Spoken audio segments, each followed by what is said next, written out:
you had seen the polynomials part 1. Let us move to the next section.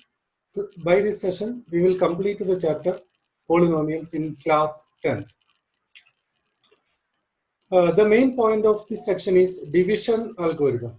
If you remember, we had nearby the same term, Euclid's algorithm, in the first chapter. What we are discussing here is division algorithm. The very same terminology. Dividend is equal to divisor into quotient plus remainder. But using polynomials, what we are saying is if p of x and g of x are two polynomials with a g of x not equal to 0, that means we are dividing p of x by g of x. Then we can find polynomials q of x and r of x. Q of x stands for quotient and r of x stands for remainder, such that p of x is equal to g of x into r of x, q of x plus r of x. This result is known as the division algorithm for polynomials. See, when we are dividing p of x by another polynomial g of x, we will get two more polynomials, namely q of x, which is the quotient, and r of x, which will be the remainder. Let us verify this thing. Let us divide 3x square minus x cube minus 3x plus 5 by x minus 1 minus x square and verify the division algorithm. For this, let us go through the method of long division method, division of a polynomial by another polynomial. See that the dividend is written in order, not in the given order, but in the order of degrees.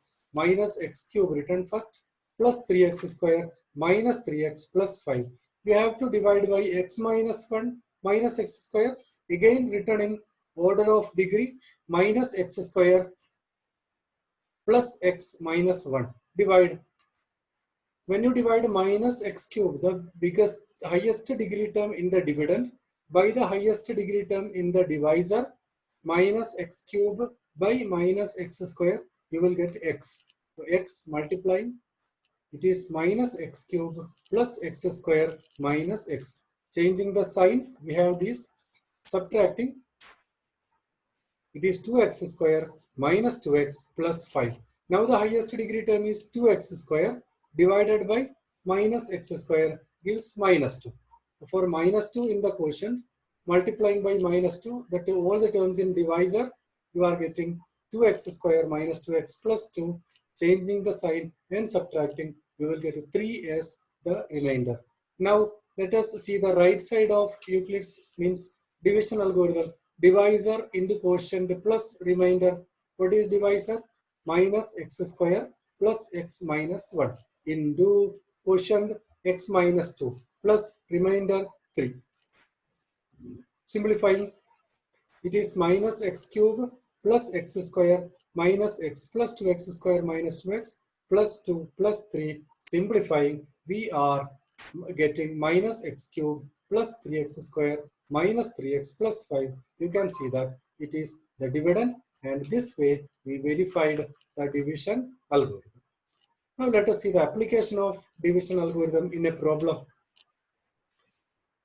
One of the most important problems of this type: obtain all the zeros of 3x power 4 plus 6x cube minus 2x square minus 10x minus 5. Closely look at the given polynomial. What is the degree of the polynomial? It is 4.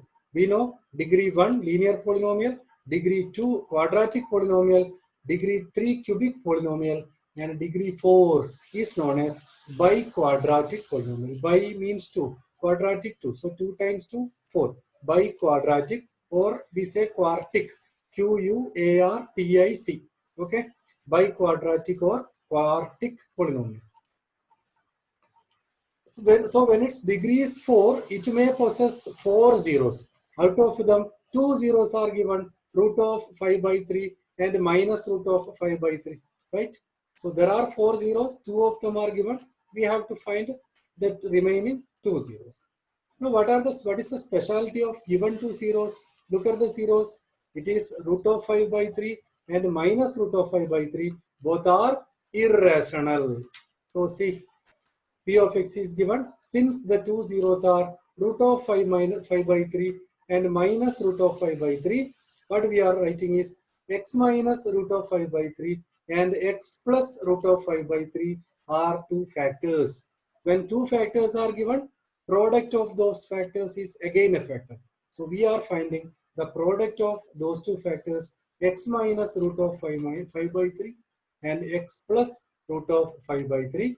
Following the algebraic identity, a minus b into a plus b, it is a square minus b square, which is x square minus 5 by 3 is a factor.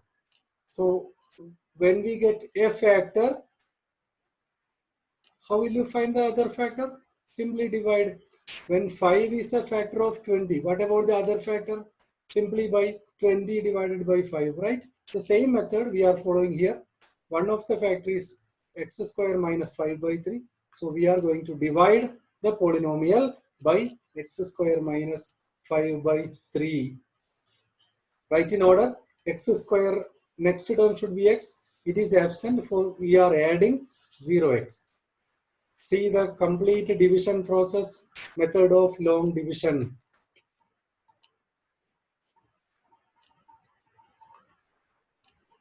Take the highest term in the dividend divided by divisor. Following the method of long division, you are getting 3x square plus 6x plus 3 as the quotient.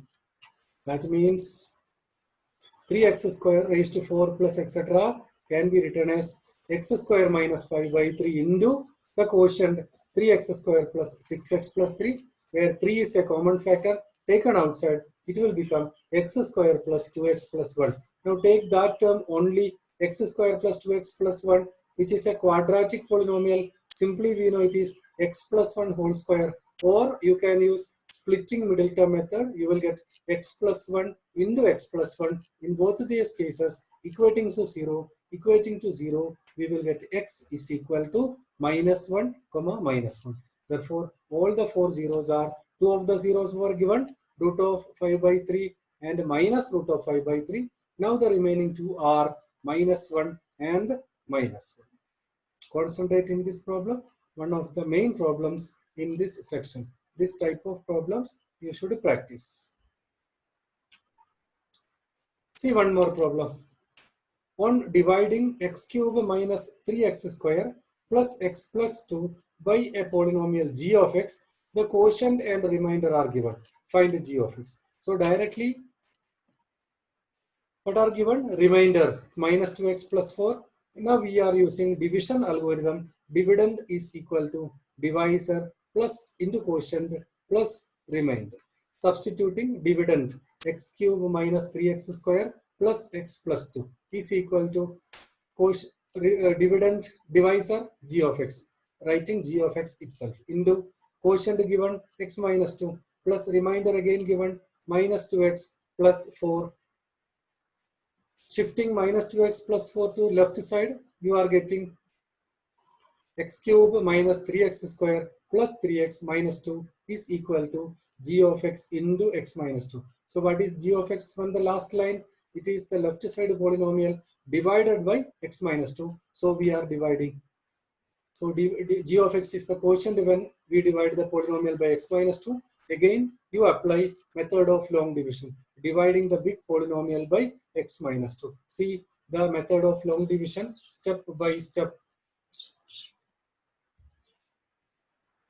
Finally, you are getting quotient as x square minus x plus 1 and remainder as 0. Therefore, the required polynomial g of x is equal to x square minus x plus 1. So that was the end of the chapter. Now you see something extra, what we are expecting such different questions in exam also based on the rule, the solutions, the zeros of a polynomial.